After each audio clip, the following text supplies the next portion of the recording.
Assalamu alaikum students. I hope that all of you are fine and enjoying with good health. Okay, today's topic was about anti हमारा आज का जो topic है वो anti के मुतालिक है, ठीक है. बट एंटी अस्सलाम वालेकुम students. I hope that all of you are fine and enjoying with good health. बच्चे, आज का जो हमारा टॉपिक है वो है एंटी, ठीक है.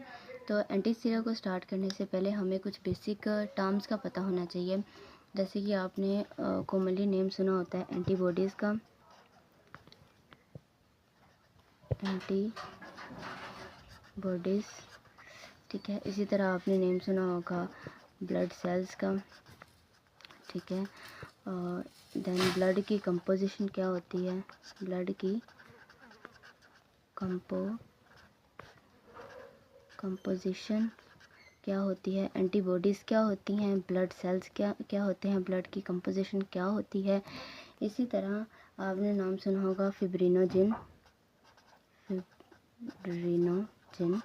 तो फिब्रिनोजिन क्या होता है. तो बेसिकली इस टॉपिक को स्टार्ट करने से पहले आपको इन बेसिक टर्म्स का पता होना चाहिए कि एंटीबॉडीज़ क्या होती है, फिब्रिनोजिन क्या होता है, ब्लड की कंपोजिशन क्या होती है और ब्लड सेल्स क्या होते हैं, ठीक है. तो ये सारी चीज़ें आपको एंटी पढ़ने से पहले पता होनी चाहिए. अगर जिनको नहीं पता कि ये सारी चीज़ें क्या हैं, तो आप ये video lecture at the end ज़रूर देखें, एंड तक ज़रूर देखें, ठीक है. फ़र्स्ट ऑफ ऑल हम लोग डिस्कस करते हैं कि जो हमारा ब्लड है, जो कि हमारी सारी बॉडी में रन करता है, उसकी कंपोजिशन क्या होती है, वो कौन कौन से ऐसे एलिमेंट है, वो कौन कौन से ऐसे कंपोनेंट्स हैं जिनसे मिलकर ब्लड बना होता है. तो बेसिकली जो हमारा ब्लड है उसके दो मेन कंपोनेंट्स होते हैं, यानी टू मेन बेसिक कंपोनेंट से मिलकर ब्लड बना होता है. The first one is known as the plasma. पहला जो कंपोनेंट होता है वो है प्लाज्मा, ठीक है. जो दूसरा कंपोनेंट होता है वो है ब्लड सेल्स. क्या है बच्चे, ब्लड सेल्स. अब ये जो ब्लड सेल्स होते हैं ये बेसिकली टू टाइप्स के होते हैं. One is the RBCs, another is a WBC. This is the white blood cells and these are the red blood cells, okay.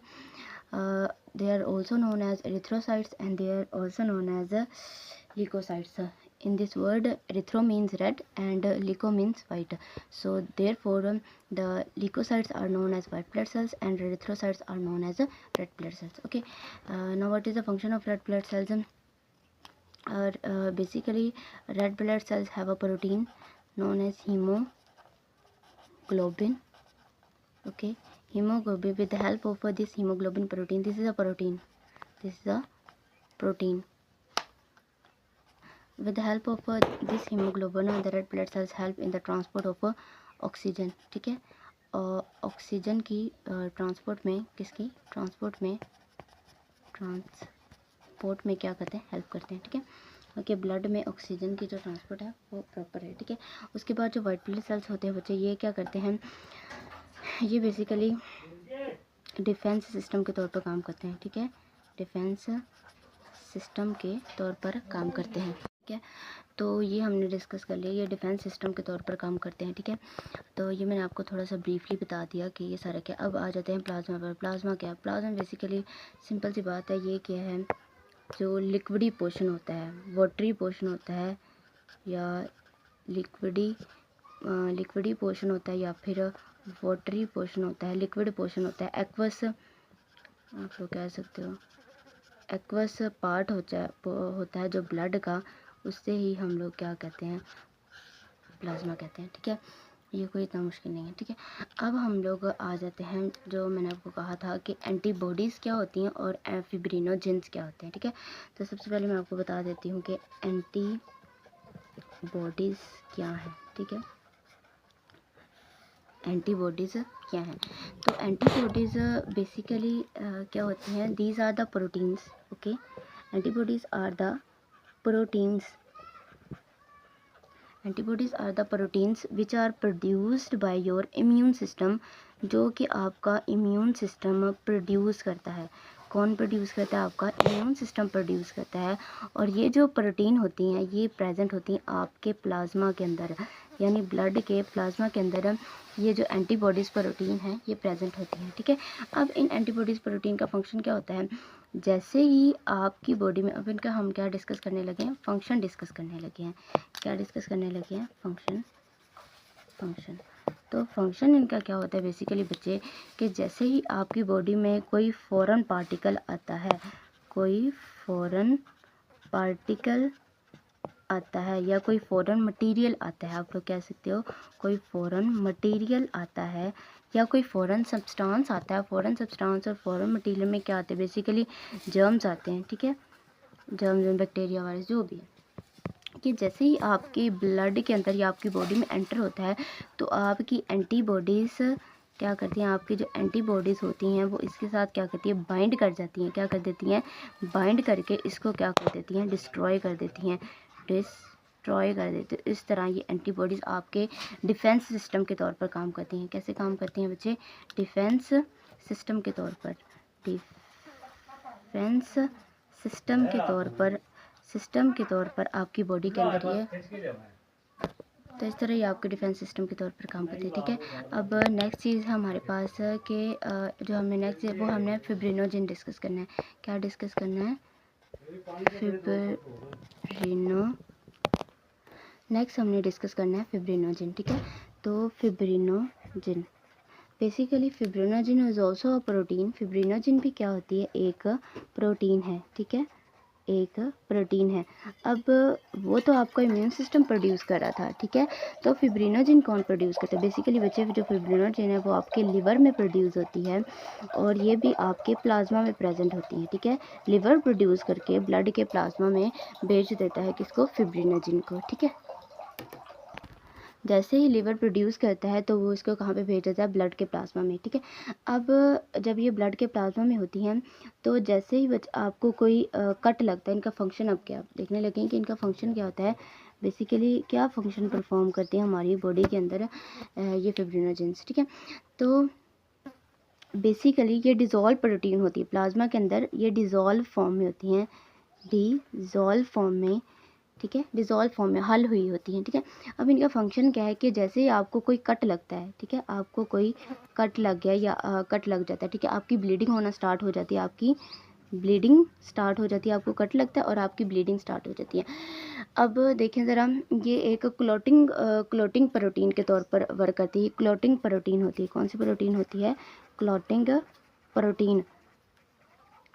ये भी आप लोग कह सकते हैं कि क्लॉटिंग प्रोटीन है, यानी खून को जमने से, खून को जमा देती है जल्दी से और हमारा खून जल्दी बाहर नहीं निकलता और हमें, अगर हमारा खून निकलता रहेगा तो बेसिकली डेथ भी हो सकती है, ठीक है। तो जल्दी से क्लॉटिंग करवा देती है, यानी खून को जमा देती है। अब होता क्या है कि जैसे ही हमें कट लगता है, एज इट इज़ हमें कट लगता है तो जो प्लाज्मा के अंदर फिब्रिनोजेन होती है वो वॉन्ड के प्लेस पर आती है।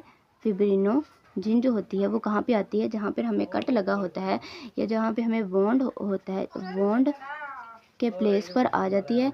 तो जैसे ही ये वॉन्ड के प्लेस पर आती है तो एक एंजाइम रिलीज़ होता है, एंजाइम रिलीज़ होता है जिसे थ्रोम्बिन कहते हैं। इस एंजाइम का नेम क्या बच्चे, थ्रोम्बिन एंजाइम। ये थ्रोम्बिन एंजाइम रिलीज़ होता है। ये थ्रोम्बिन एंजाइम क्या करता है बेटा, जो फिब्रिनोजेंस होती है उसको कन्वर्ट किस में करवा देता है, फिब्रिन में कन्वर्ट करवा देता है, फिब्रिन में कन्वर्ट करवा देता है।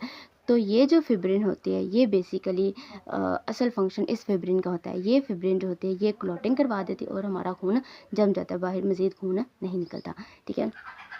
तो ये आपको पता चल गया कि एंटीबॉडीज़ क्या होती हैं, ब्लड सेल्स क्या होते हैं। दो तरह के ब्लड सेल्स होते हैं, आरबीबी, डब्ल्यूबीसी और आरबीसीज, और ब्लड की कंपोजिशन क्या होती है, फिब्रिनोजेंस क्या होते हैं, ठीक है। अब हम चलते हैं अपने बेसिक जो मेन टॉपिक था एंटीसीरा, ठीक है। तो देखें बेटा एंटीसीरा क्या होता है। अगर हम ब्लड की बात करें कि जो ब्लड है, ब्लड जो ब्लड है, अगर blood without blood cells, blood जो होता है विदाउट ब्लड सेल्स कि जो हमारा ब्लड है वो ब्लड सेल्स के बगैर, विदाउट ब्लड सेल्स, ब्लड जो ब्लड सेल्स के बगैर होगा, यानी ऐसा ब्लड जिसमें ब्लड सेल्स नहीं होगा। ब्लड सेल्स कौन से दो तरह के होते हैं, एक आरबीसीज और एक डब्ल्यूबीसी, ठीक है, एक डब्ल्यूबीसी। अब वो वाला ब्लड जिसमें ना तो आरबीसी होगा ना ही डब्ल्यूबीसी होगा, उस ब्लड को क्या कहते हैं बेटा, प्लाज्मा कहते हैं, ठीक है, प्लाज्मा। बाकी जो बचा वो प्लाज्मा था ना, हमने पढ़ा था कि ब्लड की कंपोजिशन में दो चीज़ें होती हैं, एक तो होते हैं आपके पास ब्लड सेल्स और दूसरा होता है आपके पास प्लाज्मा। तो अगर ब्लड में से ब्लड सेल्स निकल जाएंगे तो बाकी क्या बचेगा, प्लाज्मा बचेगा, ठीक है। अब नेक्स्ट देखें, अब प्लाज्मा विदाउट फिब्रिनोजिन, विदाउट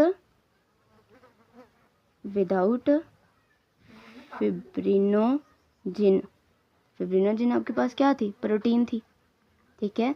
तो ब्लड फिब्रिनोजिन के बगैर क्या होगा, ब्लड जो है वो फिब्रिनोजिन के बगैर क्या कहलाता है, सीरम कहलाता है। क्या कहलाता है, सीरम कहलाता है। अब यही जो सीरम होता है ये एंटीबॉडीज़ के बगैर, यानी प्लाज्मा में जब फिब्रिनोजिन प्रोटीन नहीं होगी तो वो क्या कहलाएगा, सीरम कहलाएगा। और यही सीरम जब इसमें क्या क्या नहीं होगा, जब इसमें एंटीबॉडीज़ नहीं होगी, एंटीबॉडीज़ एब्सेंट होंगी, क्या होंगी, एब्सेंट होंगी, तो यही सीरम आपके पास क्या कहलाता है, एंटीसीरा कहलाता है। क्या कहलाता है बेटे, एंटीसीरा।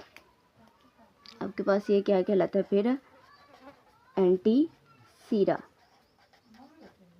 होपफुली आप लोगों को एंटीसीरा की समझ आ गई होगी कि एंटीसीरा क्या होता है। रिपीट कर देते हैं कि ब्लड जो होता है, ब्लड सेल्स के बगैर प्लाज्मा कहलाता है, यही प्लाज्मा बगैर फिब्रिनोजिन प्रोटीन के सीरम कहलाता है। और ये जो सीरम होता है जब इसमें एंटीबॉडीज़ नहीं प्रेजेंट होती है, वो वाली एंटीबॉडीज़ जिन्होंने डिफेंस सिस्टम के तौर पर काम करना होता है, जब वो इसमें प्रेजेंट नहीं होती तो ये सीरम क्या क्या बन जाता है फिर, एंटीसीरा। और इस एंटीसीरा को बेसिकली, एंटीसीरा जो हमारी लेबोरेटरीज़ में यूज़ होते हैं, एंटीसीरा ए, एंटीसीरा बी और एंटीसीरा सी, तीन तरह के होते हैं, एंटीसीरा ए, एंटीसीरा बी और एंटीसीरा सी। इन 3 तरह के एंटीसीरास को हम ब्लड टेस्ट में यूज़ करते हैं, ठीक है। इन 3 तरह के एंटीसीरा को हम ब्लड टेस्ट में यूज़ करते हैं, यानी ब्लड का टेस्ट करने के लिए कि ब्लड कौन सा है, ए पॉजिटिव है, ए नेगेटिव है, बी पॉजिटिव है, बी नेगेटिव है, या फिर ओ नेगेटिव है, ए बी पॉजिटिव है, कौन सा आपका ब्लड है, ठीक है। तो होपफुली आप लोगों को लेक्चर समझ में आया होगा। अगर आप लोगों को लेक्चर समझ में आया हो तो लेक्चर को शेयर करें, कमेंट करें और अपने दोस्तों के साथ शेयर करें। अल्लाह हाफिज़। Thank you so much for watching.